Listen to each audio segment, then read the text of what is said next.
Good morning, good afternoon, good evening, good night. Hope you had a great day, whatever time it is, wherever you are. I want to thank everybody for taking the necessary steps to make certain that you are prepared uh, for our upcoming state testing. Before we actually get into our testing, I'd like to share a testing weekly with you uh, that is specific to York Preparatory Academy. Is ypatesting.weebly.com. ypatesting.weebly.com. And basically, it's a one stop shop. This page was set up just for us so that we can be able to go to one place and find everything that we need. If we go to our homepage, there's a list of important documents, um, testing administration manuals, seating charts, test taking strategies, etc. Take some time to kind of go through the website. I'll be utilizing this uh, as our tool as we're talking about different things for testing. So, for those of you who will be doing the EOC, the test administration manual is there. You can go ahead and download that. You have it electronically. Same thing for SE Rating, SE Pass.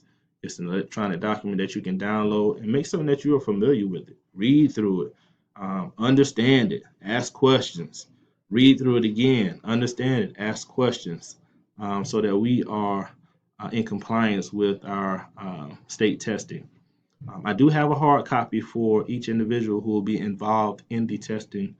Um, this spring.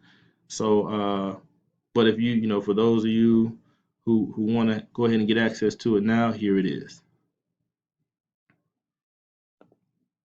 So, if we go in to talk about testing, this is actually just a little funny slide. Um, I think the favorite one for me is the elephant climbing the tree. Uh, but anyway, that's just to give you guys a laugh. Um, so anyway, testing code of conduct or testing code of ethics training. In South Carolina, standardized testing is an integral part of the educational experience of all students, and the testing code of ethics applies to everyone involved. This slide is just talking about why we test students, um, what goes wrong at the school level, um, the results of those things that go wrong at the school level, and how we can avoid all of these, basically just simply by being trained on and following the South Carolina Testing Code of Ethics. Um, so if we train well and we're reading and we're understanding and we're asking questions, and we're trained well and we're reading and we're understanding and we're asking questions, we can eliminate all of um, these violations. Stakeholders that are involved in the testing process are our students, parents, teachers, community leaders and lawmakers, and our citizens. On the school level, it is our job to make certain that testing is conducted in a fair and ethical manner.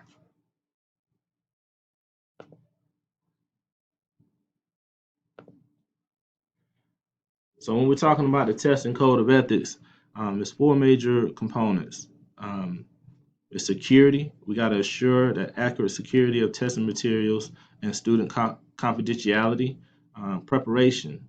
We want to make certain that we are, as educators, following the curriculum, teaching the curriculum, uh, training our staff, providing adequate, an appropriate learning environment or testing environment. As we're administering this test, we want to make certain that we're implementing fair and ethical testing practices, and we want to make certain that we're using the data appropriately. We'll make sure that we're confident. Confidentiality is kept there as well, making certain that we're not sharing scores or reporting scores to people all over the place. So under security, the next four slides are basically give you a breakdown of the responsibilities of the testing coordinator, all the staff members, and it gives examples of those violations. So if we talk about the testing coordinator needs to securely store test materials with minimum access. You need to make certain that the material is counted properly, distributed properly, that it's tracking and locating the missing materials, accounting for all of the documents, making certain that the material, when it's distributed, that it's signed, they've got sign in and sign out sheet, not reviewing or analyzing any test items. And that last bullet actually goes for everybody. Hopefully, no one is reviewing or analyzing test items. There's no need for us to have to do that anyway, because we have the best teachers in the world here at York Preparatory Academy. Believe it or not, we do. So under all staff members, not reviewing or analyzing the test items, not using test material for personal gain, there's no need for us to do that. We're just good. Not copying or reproducing test materials, and we're reporting any breach of security or loss of materials, properly monitoring students during the test. So I'll say that again, properly monitoring students during the test, actively engage while you are monitoring the students. So that goes for monitors and test administrators. Anybody that's involved, that means that we're not on the computers. That means we're not sending emails. We're not on, on our cell phones. All of that stuff, we require our students to have their phones powered off and away. And it's the same thing for us as educators. Preparation. Testing coordinator needs to make certain that all the necessary materials are secure, needs to plan and implement a training session for all test administrators and proctors, need to encourage a positive atmosphere for testing, and need to make certain that we're documenting the test modifications. All staff members, we're going to make certain that we're having professional training in education throughout the year, every school year, providing instructions that meet or exceeds the curriculum standards, helping students to improve test-taking skills, conducting practice sessions, using resources, materials, etc. Again, the last column is going to show us what violations might occur.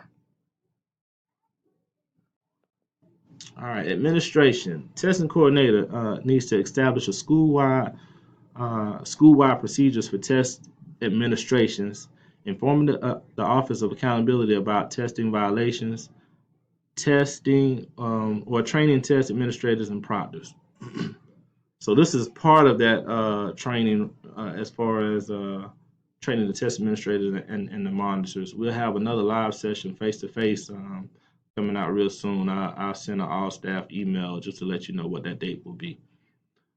All staff members administering the test to all eligible students, reporting all testing irregularities to the testing coordinator, providing a positive test-taking climate, following test directions and administrators' manuals carefully.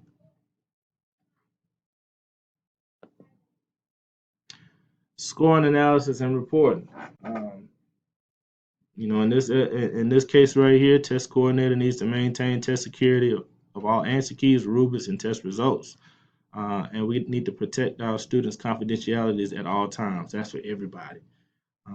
All staff members, we need to use the test data to understand educational patterns, maintaining confidentiality of individual students' results, and we'll use the test data for proper decision-making purposes.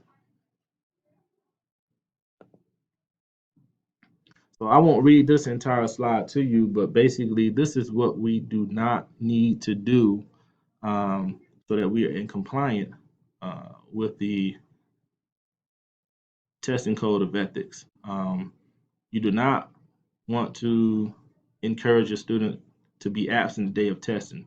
I can't imagine that you guys would do that because you want your scores to be phenomenal, which they will be. Definitely don't want to encourage students not to do their best. Never want to change a student's response at any time or answer any questions for them. You don't want to modify any scoring programs. Use a single test score to make any individual decisions, et cetera, et cetera. Just make certain that anything that's on this page, you do not want to do any of these. Okay. So when do we report? These are the steps that we're going to use for reporting a problem. If there's an issue or concern, just immediately call the main office using the phone that's in your classroom, and somebody will let me know, and I'll make my way to your classroom as soon as possible so we can get whatever the issue may be resolved. I have to report any allegations of testing violation to the accountability office. The Office of Accountability has the authority to declare misadministrations. When a misadministration is declared, um, affected students must be administered another secure form of the test. Only scores from the valid test administration will be included in the student's records. An account of the teacher's action will go into his or her professional file.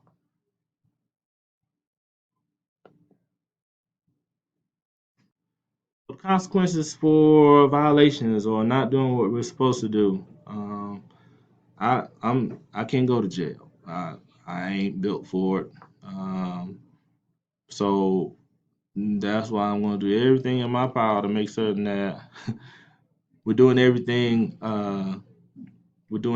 appropriately. Um, I need my license. You could be dismissed. Uh, these are all the consequences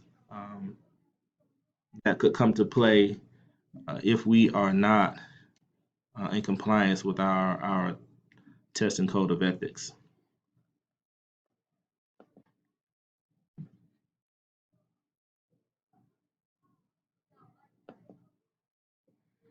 All right, so if you guys could do me a huge favor, this is it. This is the last slide. Please remember to sign your testing code of ethics affidavit. Be sure to get it to me as soon as you can. That can be found in your test administration manual. That's for you can sign both of them.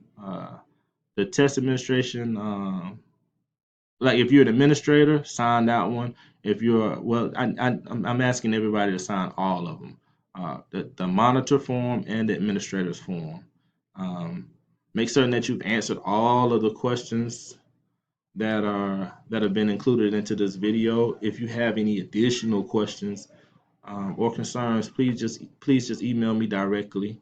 I do thank you for your time, and hopefully I hadn't taken up too much of your time. But we'll meet face to face. I'll send that email out promptly or soon, just so you'll know when we'll meet and at what time. Thank you guys, and enjoy the rest of your day.